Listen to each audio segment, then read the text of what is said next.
Good morning, Internet, YouTubians, and most importantly, my programming languages class. I am Dylan Santer's computer, Alice. This is his final presentation, so without further ado, let's get started. First things first, the language. Today I will be talking to you about Perl. Perl is a collection of dynamic programming languages, developed by Mr. Larry Wall in 1987. Mr. Wall had hoped to use Perl as a general-purpose scripting language for Unix to make report processing easier. Now, with a short name like Perl, many would assume it's simply an acronym for something. That is not entirely true. Perl does not have an official acronym, though many users make acronyms, such as Practical Extraction and Reporting Language. Perl borrows many features from other programming languages including C, Shell, Awk, and Sed. This leads to powerful text processing facilities without arbitrary data length limits that many of the contemporary Unix command line tools have. This is handy for the manipulation of text files.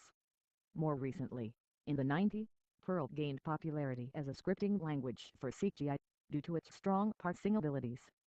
In addition to CGI, Perl, more recently and specifically Perl 5, is also used for graphics, system administration, network programming, finance, and other applications. Due to its flexibility and power, people have given it the nickname the Swiss Army chainsaw of scripting languages. The last bit of that nickname may have been brought on by Perl's inherent ugliness.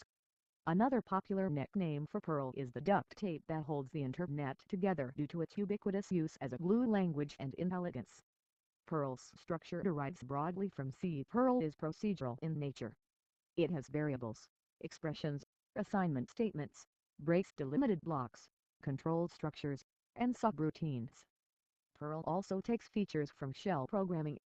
All variables are marked with leading sigils, which unambiguously identify the data type, for example, scalar, array, hash of the variable in context. Importantly, sigils allow variables to be interpolated into strings directly. Let's actually back up and talk about those data types for a second. All versions of Perl do automatic data typing and automatic memory management. The interpreter knows the type and storage requirements of every data object in the program. It allocates and frees storage for them as necessary using reference counting, so it cannot deallocate circular data structures without manual intervention. Legal type conversions, for example, conversions from number to string, are done automatically at runtime. Illegal type conversions are fatal errors. Perl also has many built-in functions that provide tools often used in shell programming, although many of these tools are implemented by programs external to the shell, such as sorting and calling on operating system facilities. Perl takes its lists from Lisp, hashes or associative arrays from Awk, and regular expressions from Sed. These simplify and facilitate many parsing, text handling, and data management tasks. Also shared with Lisp are the implicit return of the last value in a block, and the fact that all statements have a value, and thus are also expressions and can be used in larger expressions.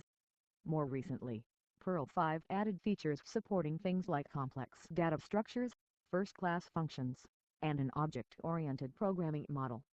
These include references, packages, class-based method dispatch, and lexically scoped variables, along with compiler directives. A major additional feature introduced with Perl 5 was the ability to package code as reusable modules. The design of Perl can be understood as a response to the three broadest trends in the computer industry: the falling cost of hardware, rising labor costs, and the evolution of compiler technology.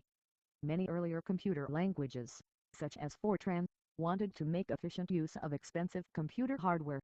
In contrast, Perl was designed so that computer programmers could write programs more quickly and easily, albeit at the computer's expense. These include automatic memory management, the dynamic typing that we talked about earlier, strings, lists and hashes, and regular expressions. Perl enjoys and follows the theory of no built-in limits. Wall, Perl's creator, was trained as a linguist, and Perl's design reflects that by using linguistic principles. Examples of this include Huffman coding: common constructions should be short and good, and waiting, the important information should come first. Perl favors language constructs that are concise and natural for humans to write, even where they can complicate the Perl interpreter. Perl's syntax reflects the idea that things that are different, so they should look different.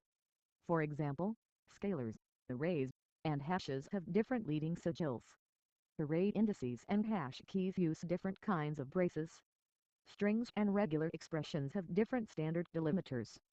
This approach can be contrasted with languages like Lisp, where the same expression construct and basic syntax are used for many different purposes. Perl is a bit of an oddball since it does not enforce any particular programming paradigm, like procedural, object-oriented, or functional, nor does it even require the programmer to choose among them. This all leads to a broad practical bent to both the Perl language and the community and culture that surround it. The preface to Programming Perl begins with, "Perl is a language for getting your job done." One consequence of this is that Perl is not a clean language by any stretch of the imagination. It includes many features, tolerates exceptions to its rules, and employs heuristics to resolve syntactical ambiguities. Because of the forgiving nature of the compiler, bugs can sometimes be hard to find. Now that you know a little bit about the language, and how it works, it's time to talk about something a bit more practical, so everyone get on the fun bus, because there are no brakes on the Perl fun bus. I'm going to talk a little bit about regular expressions, one of the strongest aspects of Perl. Since Perl was designed for ease of reporting information and data, proper use of regular expressions allows the coder to sort, edit, and filter large amounts of data using very little in terms of actual code. While not all of you may be able to perceive this as useful right away, the fact that it's so widely used, coupled with the hard bent on practicality the entire language has, I'm sure you'll be able to come up with something eventually. We'll go through a few short expressions, just to give you a taste. Since it's so early in the morning, I don't want to cause your brains to overheat or anything. Now, first we have a pair of simple expressions here. This expression will replace any occurrence of the exact character sequence herp in the current string by the character sequence derp.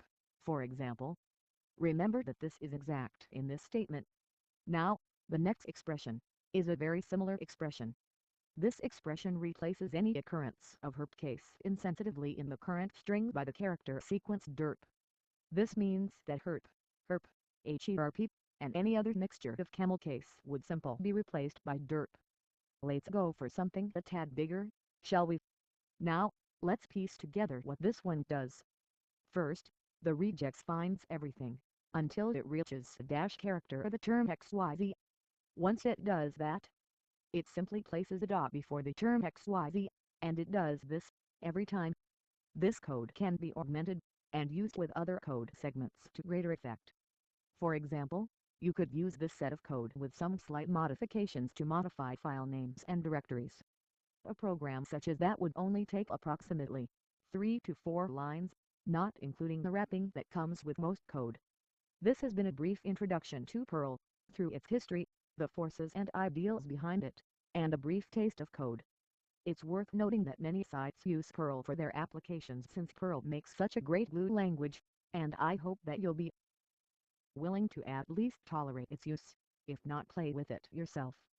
In a final, closing statement, I would like to apologize for my owner, as his microphone was not willing to cooperate this morning, and thus I am speaking for him. Good morning, and hello world.